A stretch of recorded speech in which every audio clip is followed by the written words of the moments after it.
नमस्कार। आज हम जलवायु कारक भाग 2 या क्लाइमेटिक फैक्टर पार्ट 2 में टेम्परेचर को पढ़ेंगे। Temperature is most influential factor that affect all metabolic activity. तापक्रम एक इन्फ्लुएंशियल कारक होता है जो सभी मेटाबॉलिक या उपापचयी क्रियाओं को नियंत्रित करता है। These activity are maximum at a specific temperature called optimum temperature. ये क्रियाएं एक स्पेसिफिक टेम्परेचर पर मैक्सिमम होती हैं जिसे ऑप्टिमम टेम्परेचर कहते हैं। थर्ड पॉइंट है every physiological function go on at a specific range of temperature. सभी फिजियोलॉजिकल कार्य एक स्पेसिफिक रेंज ऑफ टेम्परेचर पर ही सही तरह से कार्य करते हैं। सभी इन्वायरमेंटल फैक्टर में टेम्परेचर को अधिक महत्वपूर्ण कहा जा सकता है। तापक्रम पृथ्वी पर पाए जाने वाले डिफरेंट प्लांट के डिस्ट्रीब्यूशन को प्रभावित करता है। यह ऊष्मा को अभिव्यक्त करता है जो कि एक प्रकार की ऊर्जा है।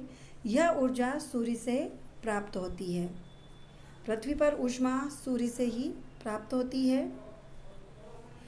टेम्परेचर के एक निश्चित परास में ही सजीवों की ग्रोथ होती है।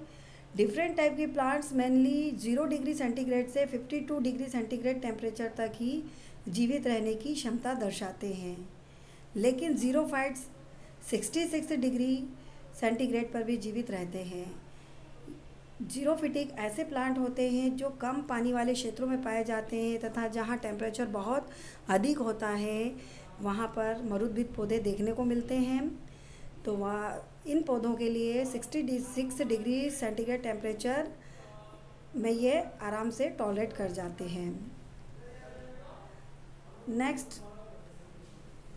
ताप का प्रभाव पौधों की रचना, समस्त जैविक क्रियाओं व इसके भौगोलिक वितरण पर पड़ता है। टेम्परेचर प्लांट की स्ट्रक्चर को, उसकी फिजियोलॉजिकल प्रोसेस को, सभी को प्रभावित करता है। डिफरेंट प्लांट का तापक्रम परिसर अलग अलग होता है। ये उसी स्थान पर अधिक फलते फूलते हैं जहाँ इनका टेम्परेचर परिसर अनुकूल हो। जहाँ टेम्परेचर इनके लिए फेवरेबल होता है प्लांट्स के लिए, वे उसी स्थान पर प्लांट अधिक वृद्धि दर्शाते हैं। यहाँ तक इसी कारण पृथ्वी के विभिन्न स्थानों पर अलग अलग प्रकार की वनस्पति देखने को मिलती है। यहाँ तक कि किसी ऊंचे पर्वत के आधार से शिखर तक वनस्पति का अगर अवलोकन करें तो डिफरेंट एरिया में वेजिटेशन भी डिफरेंट मिलेगी। यदि एक हिल एरिया में हम जाएं तो टॉप से बॉटम तक अलग अलग तरह की वेजिटेशंस देखने को मिलती हैं जो कि टेम्परेचर के अकॉर्डिंग ग्रो होती हैं। जैसे शंकुधारी फॉरेस्ट के लिए 80 डिग्री फ़ारेनहाइट, जबकि ज़ीरोफिटिक एरिया में प्लांट 140 डिग्री फ़ारेनहाइट तक जीवित रहने में सक्षम होते हैं। अब हम देखेंगे तापक्रम का पौधों पर प्रभाव, effect of temperature on plants. क्या तापक्रम पौधों को कैसे प्रभावित करते हैं, तो इसके हम यहाँ 7 पॉइंट डिस्कस करेंगे, जिसमें फर्स्ट पॉइंट है वाष्पोत्सर्जन या ट्रांसपिरेशन। वाष्पोत्सर्जन वह क्रिया होती है जिसमें पौधों के वायवीय भागों के द्वारा जल का वाष्प के रूप में निकलना होता है या इवोपरेट होता है। इसे हम वाष्पोत्सर्जन कहते हैं। जो वाष्पोत्सर्जन की क्रिया होती है वो टेम्परेचर से प्रभावित होती है। यदि टेम्परेचर बढ़ जाता है तो ट्रांसपिरेशन रेट भी बढ़ जाती है और टेम्परेचर के कम होने पर वाष्पोत्सर्जन की दर भी कम हो जाती है। अतः हम यह कह सकते हैं कि टेम्परेचर इनडायरेक्टली ट्रांसपिरेशन को प्रभावित करता है। सेकंड पॉइंट, प्रकाश संश्लेषण या फोटोसिंथेसिस। यह क्रिया प्लांट्स में देखने को मिलती है क्योंकि प्लांट में क्लोरोफिल पाया जाता है और क्लोरोफिल और लाइट की सहायता से पौधे अपना भोजन स्वयं बनाते हैं।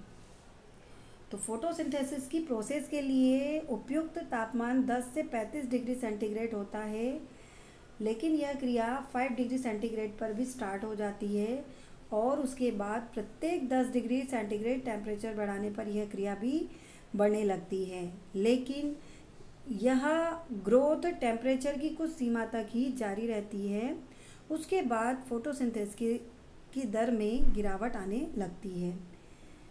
यानी कि यदि टेम्परेचर बढ़ाया जाता है तो उसके बाद फोटोसिंथेसिस की दर बढ़ती नहीं है बल्कि कम होने लगती है, क्योंकि हाई टेम्परेचर पर प्रकाश संश्लेषण में भाग लेने वाले एंजाइम डीनेचर हो जाते हैं, इसलिए प्रकाश संश्लेषण की दर भी कम होने लगती है।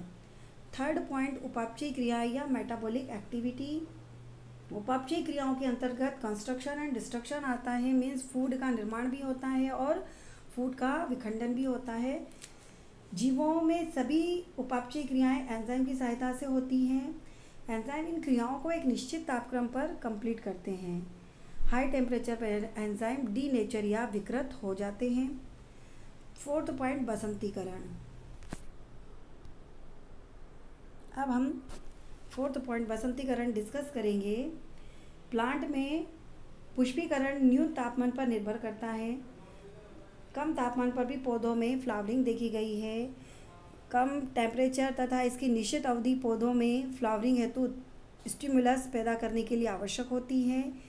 लो टेम्परेचर द्वारा पुष्पन के नियमन को बसंतीकरण कहते हैं। इस क्रिया का अध्ययन सर्वप्रथम लाइसेंको नामक वैज्ञानिक ने किया था, कि जब हम किसी सीड को बोने से पहले एक निश्चित तापमान पर या लो टेम्परेचर पर उसको उपचारित करते हैं, तब उसमें समय से पहले फ्लावरिंग होना बसंतीकरण कहलाता है। नेक्स्ट पॉइंट, श्वसन क्रिया या रेस्पायरेशन। श्वसन क्रिया एक निश्चित टेम्परेचर रेंज में ही होती है। टेम्परेचर के इस मान से ऊपर बढ़ने पर श्वसन की दर कम होने लगती है, क्योंकि हाई टेम्परेचर पर एंजाइम डीनेचर हो जाते हैं। सिक्स्थ पॉइंट, गति या मूवमेंट। प्लांट में मूवमेंट देखने को मिलता है, पर कुछ प्लांट टेम्परेचर द्वारा मूवमेंट शो करते हैं। प्लांट में विभिन्न प्रकार की गतियाँ देखने को मिलती है, जैसे तापानुचलन या थर्मोटैक्सिक या तापानुकुंचन, जिसे हम थर्मोनास्टी भी कहते हैं। ये टेम्परेचर के स्टिमुलस के फलस्वरूप ही होती हैं। लास्ट बिंदु है पादप वृद्धि पर प्रभाव, इफेक्ट ऑन प्लांट ग्रोथ। उच्च व न्यून तापक्रम दोनों ही पौधों की वृद्धि को अत्यधिक प्रभावित करता है। यदि हाई टेम्परेचर है तो भी प्लांट ग्रोथ प्रभावित होती है और कम तापमान पर भी पादप वृद्धि प्रभावित होती है। नेक्स्ट है, इस टेबल में हम यह जानेंगे कि वैज्ञानिकों ने तापक्रम के आधार पर टेम्परेचर के बेस पर संसार की जितनी भी वेजिटेशंस है उनको इन 4 कैटेगरी में डिवाइड किया है।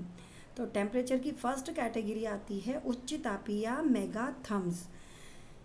ये ट्रॉपिकल रीजन्स एरिया में पाए जाते हैं, जहाँ पूरे वर्ष उच्च टेम्परेचर हाई टेम्परेचर रहता है। इसका एग्जाम्पल ट्रॉपिकल रेन फॉरेस्ट है। सेकंड, मध्य तापीय या मेसोथर्म्स होते हैं, जो सब ट्रॉपिकल रीजन या उपोष्ण कटिबंधीय प्रदेश में पाए जाते हैं। इसके लिए ग्रीष्म ऋतु में उच्च एवं शरद ऋतु में कम तापमान की आवश्यकता होती है, मतलब अल्टरनेट टेम्परेचर होगा तब ये प्लांट ग्रो होते हैं। इसका एग्जाम्पल है ट्रॉपिकल डेसिडुअस फॉरेस्ट या उष्ण कटिबंधीय पर्णपाती वन। थर्ड बिंदु, न्यून तापीय या माइक्रोथर्म्स। शीत कटिबंधीय एवं अधिक ऊंचाई वाले क्षेत्र में ये पाए जाते हैं, जहाँ न्यून तापमान होता है। इसका एग्जाम्पल मिक्स्ड कॉनिफेरस फॉरेस्ट या मिश्रित शंकुधारी वन है। फोर्थ पॉइंट, अति न्यून तापीय या हेक्योस्टोथर्म्स, जहाँ उत्तरी ध्रुवीय एवं एल्पाइन क्षेत्र आते हैं। इसके लिए बहुत कम तापमान की आवश्यकता होती है तथा इसका एग्जाम्पल है एल्पाइन वेजिटेशंस। तो आज के इस टॉपिक में हमने क्लाइमेटिक फैक्टर के अंतर्गत टेम्परेचर को पढ़ा। टेम्परेचर किस तरह से प्लांट के डिस्ट्रीब्यूशन को प्रभावित करता है, उनकी ग्रोथ को प्रभावित करता है, यह जाना। Thank you.